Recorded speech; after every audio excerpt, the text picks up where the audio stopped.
Hello, everyone. Our guest today is Dr. Paramita Mukherjee Mullick, and she's a scientist and a national scholar, transformed into an internationally acclaimed award-winning poet.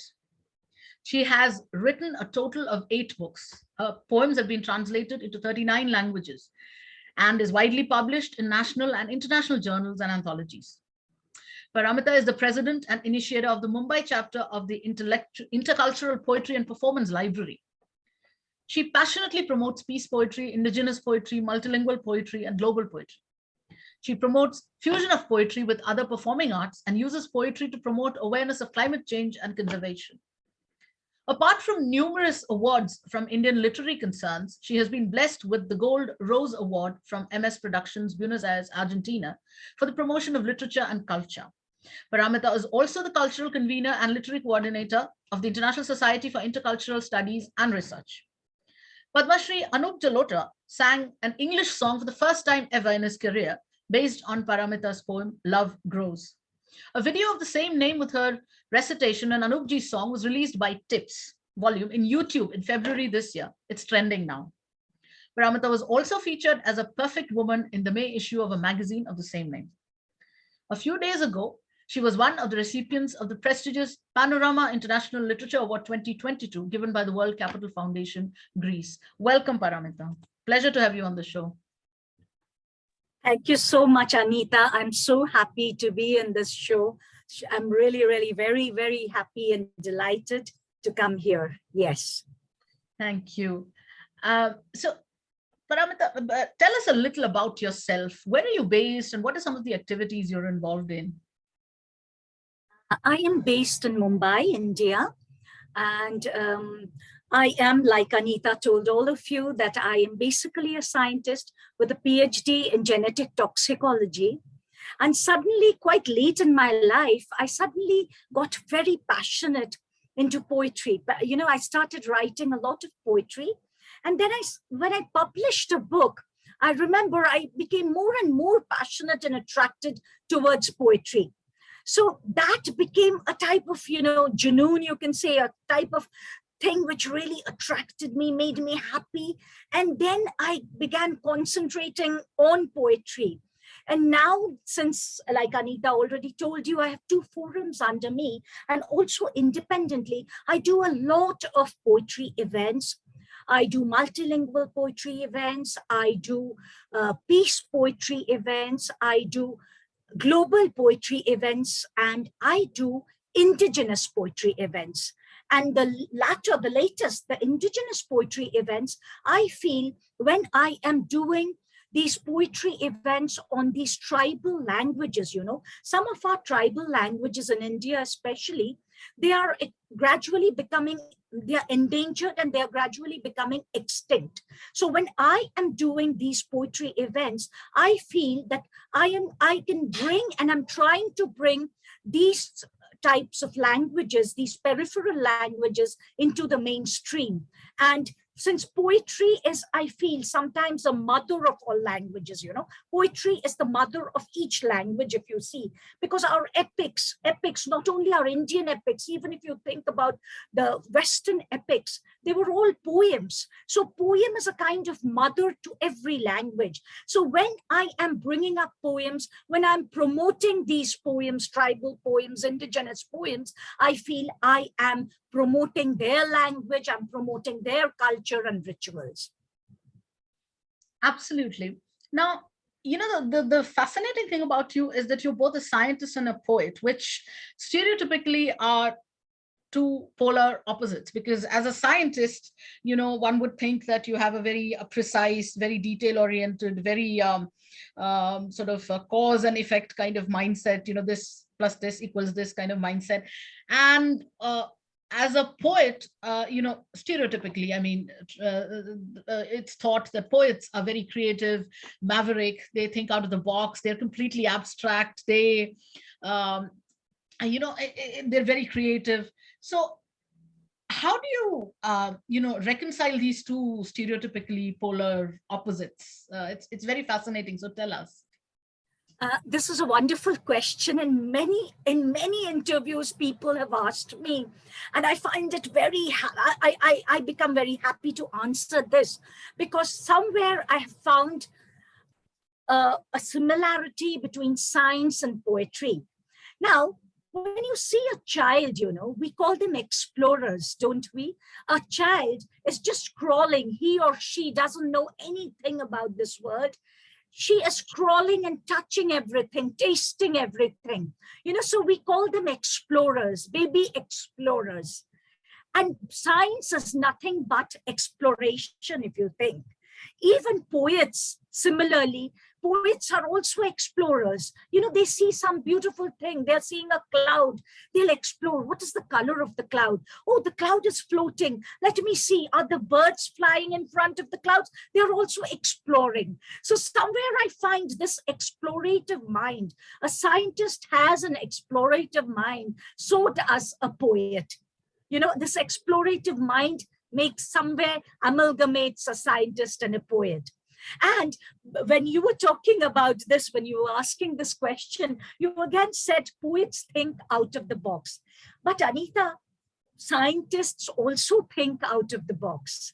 If Newton, when he was sitting under the tree and say the apple fell on his head, he could have easily taken it up and eaten it. But he thought out of the box. He thought, why did the apple fall down? Why didn't it fly off? So, this out of the box thinking makes scientist a scientist. If you think about every discovery, every invention is because of out of the box thinking.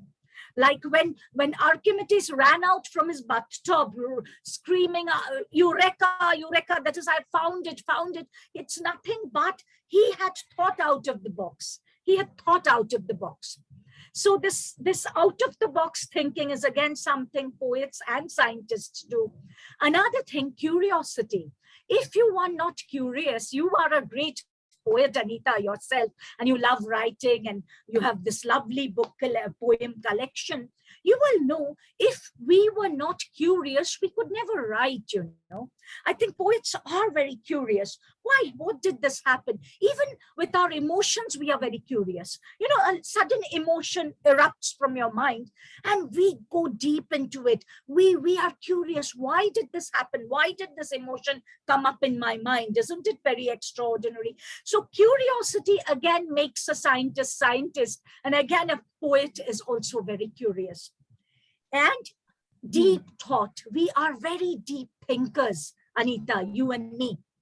If we were not deep thinkers, we couldn't write, Like I remember in COVID, a little sunflower seed from somewhere, and suddenly in my flower tops, a tiny little sunflower sprouted up. And I was so happy. So I thought, I'm a deep thinker. Oh, how lovely. Must be a bird has brought the seed or whatever. This deep thinking. So again, scientists are also deep thinkers. And the most marvelous part of our human thought or human brain is imagination. Absolutely. And I think you will be with me when I say that a scientist is no scientist if she or he is not imaginative. And a poet is obviously not a creative person at all if he or she is not imaginative. So all these points, whether you're imaginative, whether you are a deep thinking person, whether you're curious, you have an explorative mind, all these, I think, amalgamate a scientific mind and a poetic mind. Brilliant. I just love your explanation. You've just opened up this whole new, unconventional, unorthodox way of thinking. I'm so glad you did that, because it helps to dispel these stereotypes, because what I said was the way society is rather the way society thinks even today.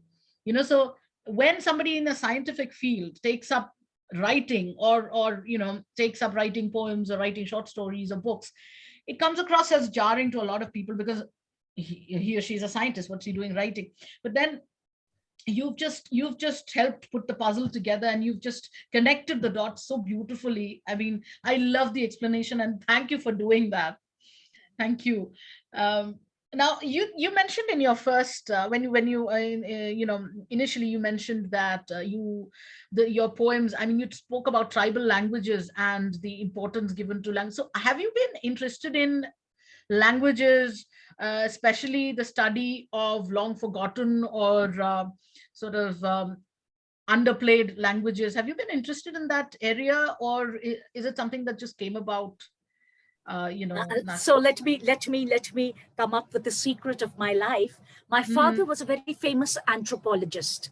Okay, Oh, I so see. Okay. I was very interested in different kinds of tribes. So he used to go to different Jaroas and Bodos and different types of different tribes, and he used to talk about them. And my house was a gurukul, always full of his PhD students and everybody into talking about tribes. And so I was very fascinated with tribes always. Oh, And then yes. when I took up poetry, suddenly I thought, why not take this up? Because I'm so Hmm. fascinated with different kinds of tribes. So why not take this up? Why not help them bring their peripheral language into the mainstream? So that is the origin of my love for tribal languages and tribal poetry. That's brilliant. Glad to know that, because a lot of people are not interested in that. They're interested in the study of mainstream languages, like English or French or Spanish. But these peripheral languages or underplayed languages, they're actually very fascinating and very interesting. And if you study, the culture behind those languages, or if you look at the etymology of those languages and the way they are used and the dialects, and it's actually brilliant. It's a very fascinating field, I would say. So I'm really glad you have that background and that you're exploring it. That's very heartwarming to note. So are you familiar with any of those languages, or you're just like um Now that I have a full group of uh, indigenous people who have become very good friends of mine, very mm, young folks. So folks from different languages, like say it's whether it's Dimasa, or whether it's different languages like Toto, or different mhm. languages like Bodo, Santali, all these friends of mine, and I've been doing many events with them. So gradually, maybe I'm not understanding them well. I shouldn't be dishonest saying that no, I know their language. But listening to them, the ring, the beautiful tone of their language, now I feel that a little bit I can understand them.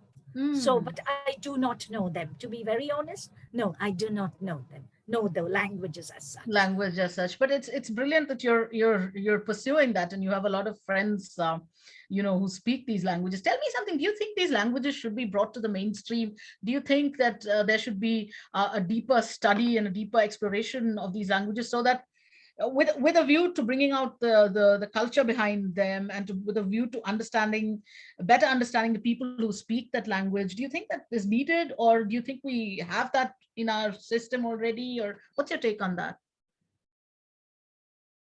In India, like we have 22 main languages, right? So Right. we are using those. you know, I don't want to go against it at all. But I feel these peripheral languages, they should be given more respect. Their Yes. language, their rituals, their cultures should be given more respect, so that they can, they come into the mainstream. Of course, India government is also trying a lot. I had been to recently, I'd gone to New Delhi for this Sahitya Academy Awards. So Right.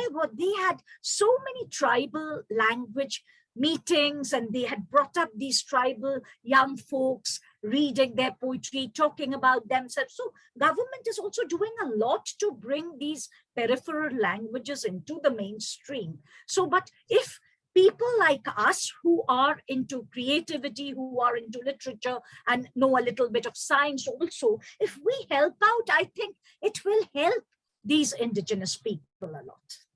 Absolutely, absolutely. Now, tell us about some of the social causes that you support, and who or what is your inspiration, or in particular, has anyone from the science field inspired you to write, or take up social causes, or anything at all? My latest book, Mhm. Girls to Hisses and Their Homes. Yeah, it's a book co-authored with Katie Badley. She is an environmentalist. She inspires me a lot. She's a little older than me, but she inspires me a lot. Like, her thought process is like me, you know. She's bringing in scientific facts in a very easy way to children. So I got so fascinated by this that I co-authored this book with her, where we talk about awareness. We make children and adults alike aware about climate change, aware about conservation. So I'm very, very into conservation and climate change since I've done this all my life. You know, these were my loves, if you think. Again, I am doing a lot of promotion of poetry as such in children. I've done a lot of workshops all over Mumbai, more than 50 to 60 schools all around, to promote poetry. And I do workshops with the teachers and children.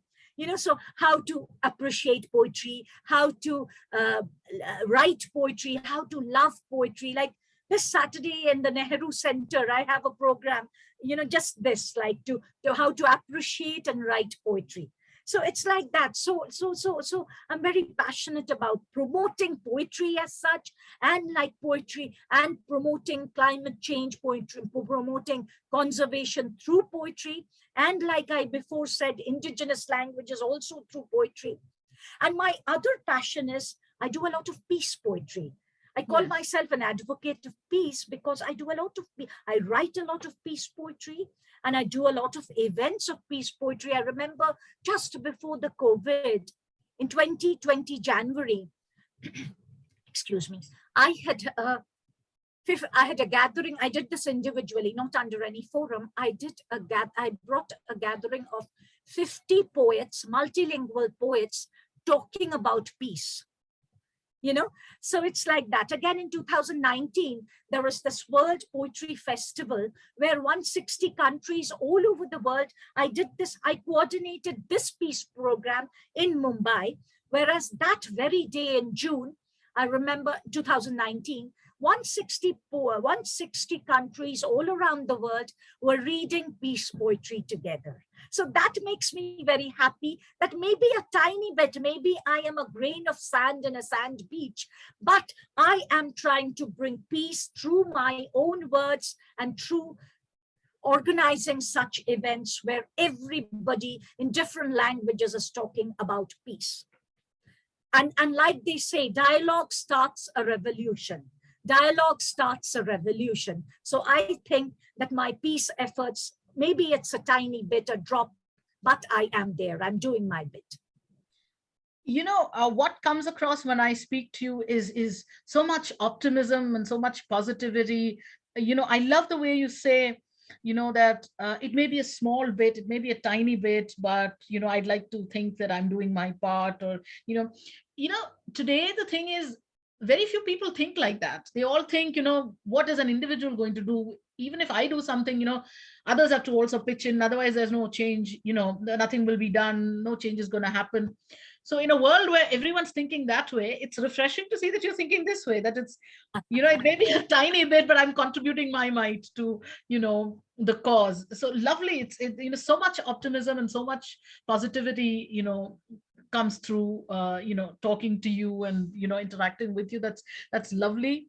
Now you also, you're also someone who integrates performing arts with. Can I interrupt you? Yes, with yes, a sure. Rumi's quote? Can I interrupt? Absolutely. Like you said, I an love individual, like I am very positive, you know. Everybody calls me a banyan root because I find nourishment even in the hardest of rocks. Brilliant. So, and like Rumi said, you can think that a drop is just a drop in the ocean, in the universe, or the whole universe is in a drop. So a drop is also very, very important. So I always believe a drop of water in the ocean is very, very important. Brilliant. Sorry, I mean, no, that's perfect. I'm glad you put in that quote of Rumi's, because I love Rumi too. He's philosophical and he's so real. I love that about Rumi, and he's eternally relevant. You know, I mean, what he says is relevant, eternally relevant, as relevant today as it was yesterday, and it's going to be relevant tomorrow as well. So I'm so glad you put in that, you came forward with that quote of Rumi's. That's brilliant. Now, you also integrate a lot of performing arts into your poetry. I mean, you try to bring the two together. So what's the experience been like, and what kind of performing arts do you bring into your poems? Or the other way around, what kind of I poetry? brought in a lot of fusion, fusion with Mhm. poetry, fusion of poetry and performing arts. I've done many programs with dance and my poetry. Yeah, Right. integrating dance, and I'm Mhm. like reciting or rendering my poem, and a lady is dancing. Many events I've Mhm. done that way, and I've done singing. My video, which is trending, is that like Anoopji sings and I am reciting. So again, singing and poetry together. And in the and in a very near future, I'm talking to some of good artists whom I want to integrate their art with poetry. Like someone will be reading her or his poetry and they will be painting. So I have this dream. Because of COVID, maybe we got stuck, but I am trying to do my bit. Absolutely, absolutely. Now, you said somewhere that writing or life is all about pursuing your passions passionately. I mean, I can see, I mean, a lot of you're a very passionate person. You do everything with a lot of passion. Can you elaborate a bit more on this thought, and how people can be passionate, in an impassionate world, how they can pursue their passions passionately? Tell us more. My life itself, I think, is an example of that, because like I say in that quote which you just now said, where I say that there is no age for passion, and if you pursue your passion passionately, you will be a winner. So let me tell you, for like about 6 7 years or 8 years from now, I started poetry. I was above 40 then. I was 40 plus. Yeah. And and I was totally into science. Like, I was teaching in a college. Then I was the principal of a college and all. I was totally deep into science, administration and all. And suddenly this bug, this passion of poetry came into me. Now, so quite late, I've joined the poetry wagon, if you tell me. But I love it that I am into this for 6 7 years, and I can reach people who have been into deep poetry for many many years.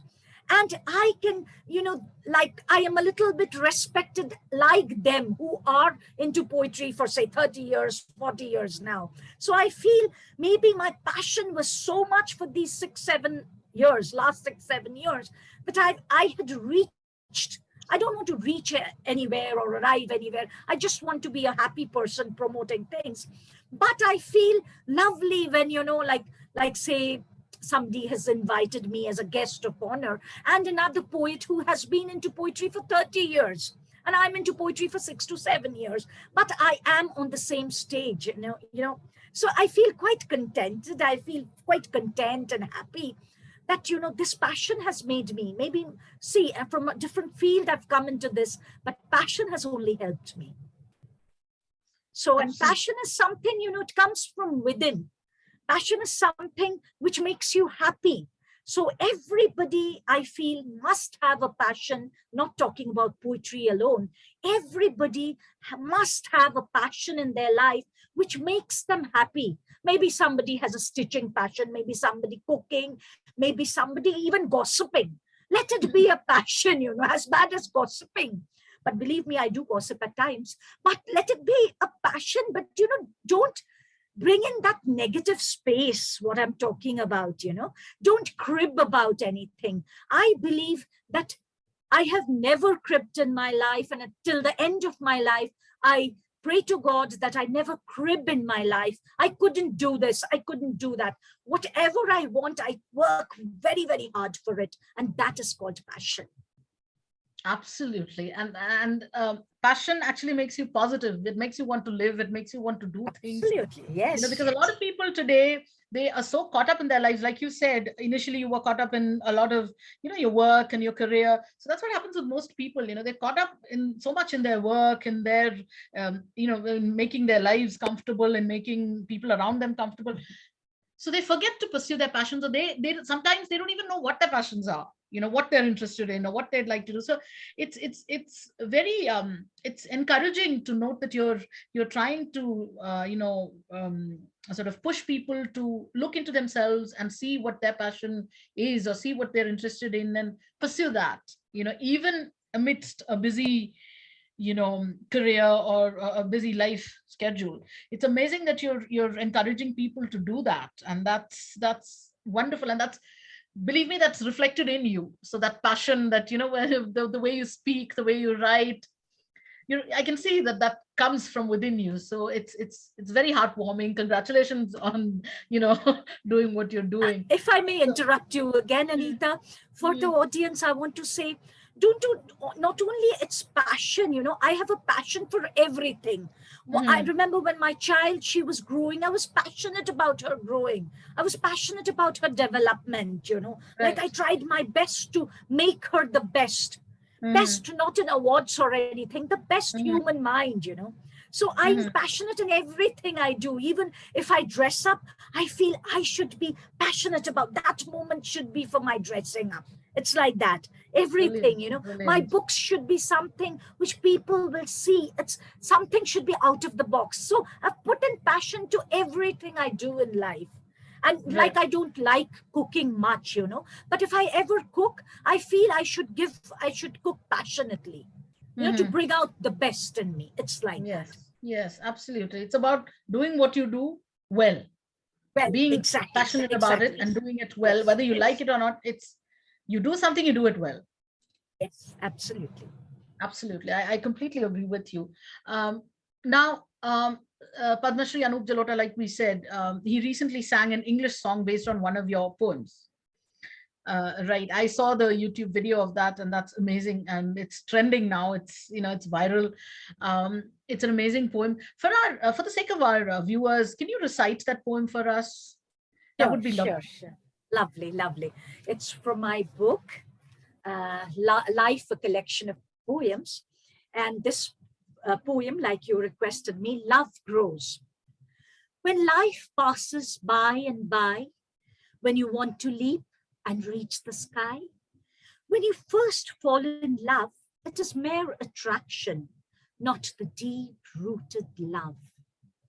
Love grows by and by. Love expands like the blue sky. Love has no definition. It is neither mere fascination. It is something which grows with age. It is a lifelong process, not a short phase. Love grows by and by. It is like the unending sky. Love is not a fairy tale. True love can, those stories pale. In love, thoughts count. When you need him, he is around.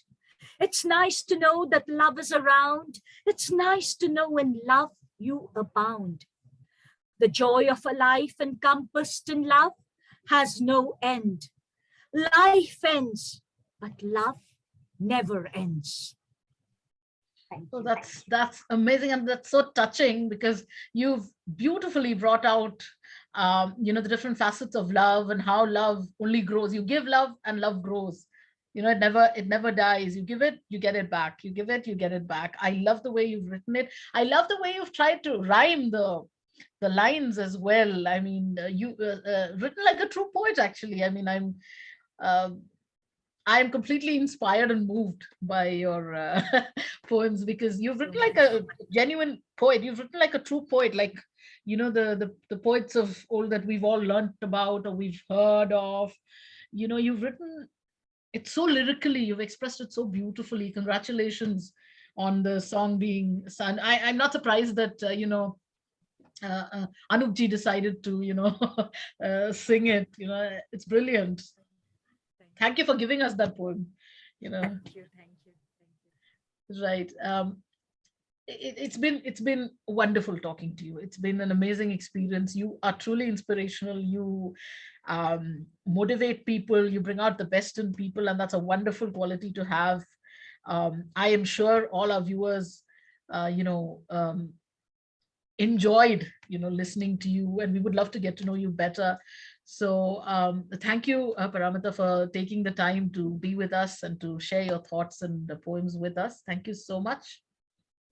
Thank you, Anita. It was wonderful talking to you. I just loved your questions. It was so much to my heart. Thank you, viewers, and all the best to you, Anita. You're doing a lovely job interacting with poets. I think this is also a promotion of poetry itself. God bless you. It Thank you. is. Thank you so much. Thank you so much.